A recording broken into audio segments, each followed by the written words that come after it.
এক জায়গাতে ফেলেছি বীজ। এখানে পড়েছে, এখানে পড়েছে, ওই যে পড়েছে,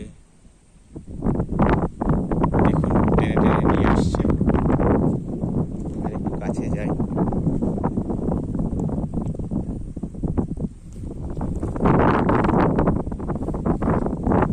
বীজগুলো এই আগের বারে দেখুন লালার দাগ, বীজ পড়তে পড়তে গেছে, দেখতে পাচ্ছেন, একটা দুটো করে পড়তে পড়তে গেছে।